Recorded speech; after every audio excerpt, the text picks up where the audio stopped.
آج 23 اکتوبر ہے، ہفتہ سن 2021۔ جو پروٹیسٹ ہے لاہور سے، جو رسالت مارچ، وہ اس کی تازہ ترین آپ کو دیں گے۔ کیا ہوا ساری رات، کس طریقے سے معاملات حل کرنے کی کوشش کی حکومت نے، اس پر بھی بات کریں گے۔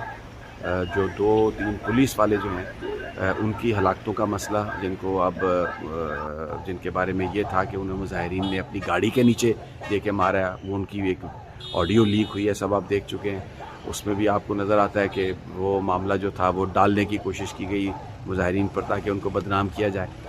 ابھی اس وقت کہاں پر ہے مارچ اور کس طرف جا رہا ہے، صورتحال کیا ہے، یہ بھی آپ سے شیئر کریں گے۔ سب سے پہلے میں تازہ ترین آپ کو دے دیتا ہوں مارچ کی۔ وہ یہ ہے کہ جب نکلا مارچ، رات کو داتا دربار کے سامنے وہ پہنچ گئے تھے، تو آج صبح ایک تو بلا اشتعال ان کے اوپر شیلنگ کی گئی، فائرنگ کی گئی، سامنے ڈائریکٹ فائر کیے گئے۔ سید سرور حسین شاہ صاحب سے میری بات ہوئی، جو مظاہرین کے رہنما ہیں، ٹیلی فون پر، اور میں پیچھے خود سن رہا تھا آوازیں جو تھیں شیلنگ کی اور جو شور شرابہ تھا۔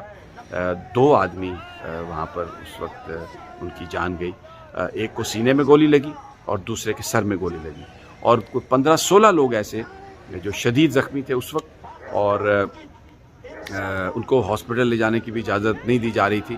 اور اس میں یہ تھا کہ جو کئیوں کے پیٹ پھٹے ہوئے تھے، انتڑیاں تک باہر نکلی ہوئی تھی، تو ایک بڑی عجیب وہ صورتحال اور کیفیت تھی، اور یہ بلا اشتعال ڈائریکٹ فائرنگ ہوئی۔ اب پیسفل پروٹیسٹ جو ہے وہ تو لوگوں کا حق ہے، اور اس کو حکومت کا کام ہے کہ وہ اس کو فیسیلیٹیٹ کرے، بٹ انفارچونیٹلی ایسا نہیں ہوا۔ تو وہ ایک تو اچھا، پھر اس کے بعد یہ ہوا کہ لوگ جو تھے ان کی تعداد میں بہت اضافہ ہوا، شدید اضافہ ہوا، اس لیے کہ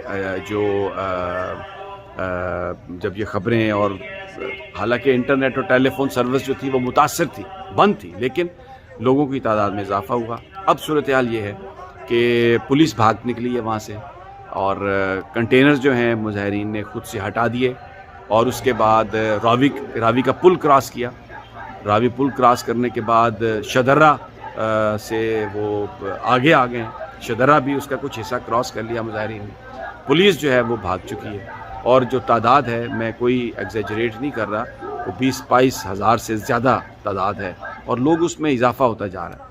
تو یہ اس وقت تازہ ترین صورتحال ہے، لیکن لوگ بالکل نہتے ہیں، ان کے پاس کوئی اسلحہ نہیں ہے، ان کے پاس کسی طرح کی کوئی چیز نہیں، اور کوئی بندہ بھی وائلنس کو انٹائس نہیں کر رہا۔ میں یہ جو ویڈیو کر رہا ہوں، قطعی طور پہ میرا مقصد نہیں ہے کہ پاکستان میں وائلنس ہو، لوگ قانون اپنے ہاتھ میں لیں، لیکن ایک جو بڑی بات ہے، یہ سارا ایشو ہوا کیوں؟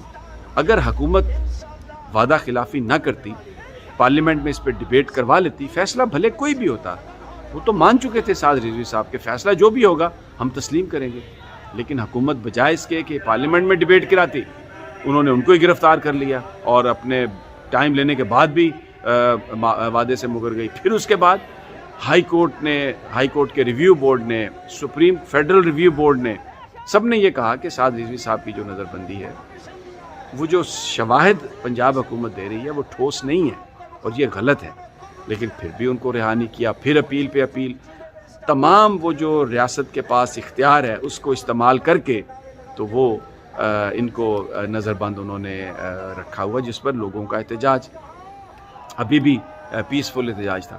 تو جو مذاکراتی ٹیم بنائی گورنمنٹ نے، ظہیر صاحب کی اور راجہ بشارت صاحب کی، وہ تو مظاہرین نے انکار کر دیا۔ انہوں نے کہا جی مذاکرات تب ہوں گے جب سعد رضوی صاحب ہمارے پاس آئیں گے، یہاں پر بیٹھیں گے، اور پھر ان کے موجودگی میں مذاکرات ہوں گے تو ہم اس کو تسلیم کرنے کے لیے تیار ہیں، کیونکہ پہلے بھی مذاکرات ہو چکے تھے، اب تو عمل درآمد کا ضروری تھا معاہدے پہ، اس کی بجائے آپ پھر مذاکرات، تو وہ انہوں نے واپس بھیج دیے۔ اب وزیر اعظم صاحب نے شیخ رشید کو واپس بلایا اور ان سے کہا ہے کہ جی آپ واپس آ جائیں۔ وہ اب دیکھیں نا، آپ شیخ رشید صاحب مذاکرات کرتے رہے پہلے، اور اب وہ چلے گئے میچ دیکھنے کے لیے، کہاں؟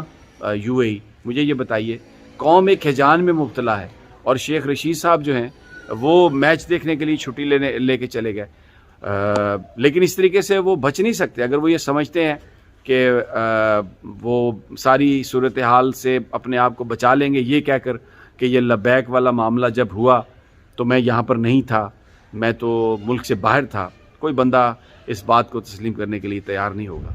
تو اب وہ واپس آ گئے ہیں. تحریک لبیک کے ساتھ آپ نے وعدہ کیا کہ فرانسیسی سفیر کو نکال دیں گے، اس وعدے پہ ابھی تک تحریک لبیک کے مسئلے میں فرانسیسی ایمبیسڈر کو نکالنے کا مطلب یہ ہے کہ ساری یورپی یونین سے ہم باہر ہو جائیں گے. مجھے جواب دینے دیں پلیز. اور فرانسیسی ایمبیسڈر سے ہٹ کر اس ملک میں مدینے کی ریاست کے لیے عمران خان کام کر رہا ہے. کالا کالا رسول اللہ کا علم بلند کریں گے.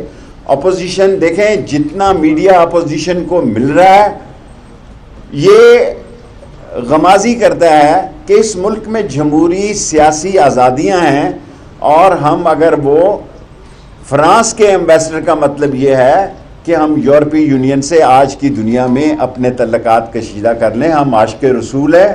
ختم نبوت کا اگر مجھ سے بڑا کوئی سپاہی ہے، اگر ختم نبوت میں مجھ سے زیادہ کسی نے قید کاٹی ہے تو اپنا نام ٹی وی پہ بتائے، میں گھر جا کے اس کو مبارک دوں. ٹی ایل پی کے اوپر آپ کریک ڈاؤن کریں گے یا اس دفعہ کوئی نئی پالیسی؟ اگر کسی نے بھی، خواہ وہ پی ڈی ایم ہو یا ٹی ایل پی ہو، اگر کسی نے قانون کو ہاتھ میں نہ لیا اور قانون کے دائرے میں احتجاج کیا جیسے کل انہوں نے کیا، پیچھے گاڑیاں رک جاتی ہیں، ہم کوئی ایکشن نہیں لیں گے. اور اگر کسی نے قانون کو ہاتھ میں لیا پھر قانون اپنے ایکشن میں ہوگا اور قانون ان کو ہاتھ میں لے گا. ضرورت ہے اس بات کی کہ آپ سعد رضوی کو رہا کریں اور پھر آپ ان کے ساتھ بیٹھ کر مذاکرات کریں. پارلیمنٹ میں وہ کہہ رہے ہیں کہ آپ اس کو آپ نے ڈیبیٹ کرنی ہے اس مسئلے کو، اس کی کوئی کسی تاریخ کا اعلان کر دیں، پارلیمنٹ اس پہ ڈیبیٹ کر لے گی اور قوم جو ہے نا اس ہیجان سے اس کی جان چھوٹ جائے گی.